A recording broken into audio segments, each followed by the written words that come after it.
Hey guys, welcome back to the channel today. I'm going to be doing that ranking video for Dollywood's Flower and Food Festival for the tasting passes that we got. We got 2 different tasting passes on 2 different days, so 10 different items on the passes that we had gotten, and I'm going to be ranking them all from 1 to 10. So number 10 is going to be my least favorite that I got, and number 1 is going to be the best. And honestly, it was kind of hard to rank them. A lot of it was pretty good, so they were pretty close, especially like getting into the middle and the top ones. There were definitely some that I probably wouldn't get again if I was going back, but definitely most of them I would get again. So it's not saying that if it's a lower ranking it's necessarily was bad. It just, there was definitely stuff that was better than that. So let's jump into it with number 10. So first off, for number 10, I ranked the loaded potato tornado. This one, it wasn't like terrible, but it was just typical fair food. It was a twisted potato, like spiral cut potato, and they put like nacho cheese and bacon and chives on it, but to me, like, the nacho cheese didn't really stick on the potato. It kind of just went through and went onto the bottom, and they didn't really put enough cheese on it for me because I'm a cheese person. So I just think it could have been better, and it just didn't hit on much for me. So coming in at number 9 was the quinoa salad that we tried, and reading off the description of it, they put on quinoa, kale, red peppers, chickpeas, shredded romaine lettuce, and carrots and parsley, and then like a lime vinaigrette dressing. And it's not that it was terrible, it's just the quinoa, like, you can tell when you cook quinoa, it needs to have some seasonings and stuff in it, and like maybe butter. It was very plain quinoa, and I don't care for quinoa if it's not like well, seasoned and stuff. So the rest of the vegetables and stuff were pretty fresh. At least it was very fresh overall, and the dressing wasn't bad. I think it could have complemented the foods a little bit better. Like, I don't know that the lime vinaigrette dressing was the best choice, but I think maybe like some Southwest seasoning in with the quinoa, since they had like the red peppers and stuff. I don't know. I just think it could have been better.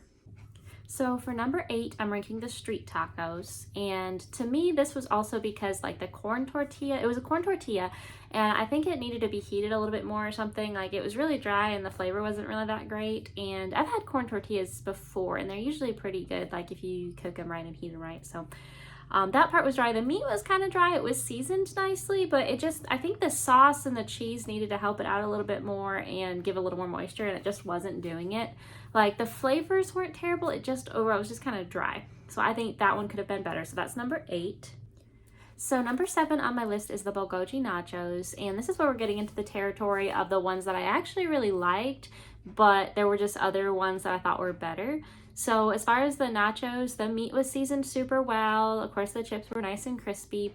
It had like a Korean kind of sweet and spicy sauce on it, and sriracha crema and bulgogi crema, so it had moisture unlike the tacos, so that was good. But I just think it was almost missing something. Like, it could have used something a little bit different on it. I don't know, but it was really good though. I liked this one. So for number 6, I ranked the sweet and tangy barbecue meatballs. So these ones were actually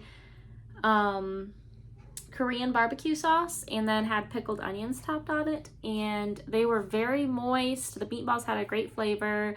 The pickled onions gave it a nice little tangy taste, and overall I just didn't really have any complaints on this one. So I ranked the barbecue pork slider as number 5, and honestly this was really close with the meatballs. Like, I went back and forth on which one to put first. I put this one first because it did come with like the little almost kettle cooked potato chips on the side, and it had like cucumber kimchi on top, and then a chili glaze, and I just thought that was pretty creative, and it felt more like an actual, like, if I was going to get something on the tasting pass, I feel like it was more to it with this versus the barbecue meatballs.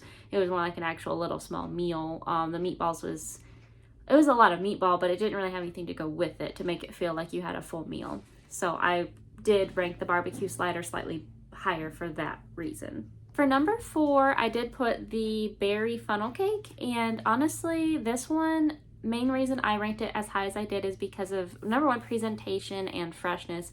So it had like a variety of berries on it, and also had little flower petals, which I thought were a super cute touch. It was drizzled with honey, but it wasn't too overly sweet. And overall, I just think that this was a very well-made dessert, and that's why I ranked it as number 4. For number 3, I put the garlic shrimp mac and cheese, and I really liked this one. The shrimp was cooked well. It didn't taste like funky, which I would have expected from a theme park. You know, it was fresh tasting shrimp. It was cooked well. The mac and cheese complemented it. It wasn't overpowering. I'm not always a big fan of seafood paired with fish. Cheese type dishes, but honestly this one worked, and it was overall just very tasty. Slightly above the garlic shrimp mac and cheese, I ranked the loaded mac and cheese, and this one had like barbecue chicken on top.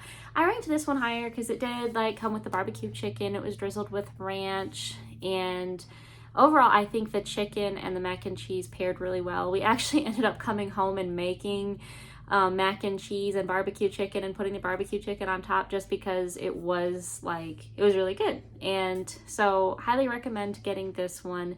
If you're only going to get one of the mac and cheeses, I would probably pick this one over the garlic shrimp, unless you're just a really big shrimp fan. I don't know, this one just felt like it really worked well together. So my number 1 pick is actually the pistachio waffle ice cream sandwich. And this was actually the last thing that we ended up getting on our last day at the Dollywood Flower and Food Festival, mainly because we were just kind of trying to get something different that we hadn't already gotten, and this to me looked better than the other things.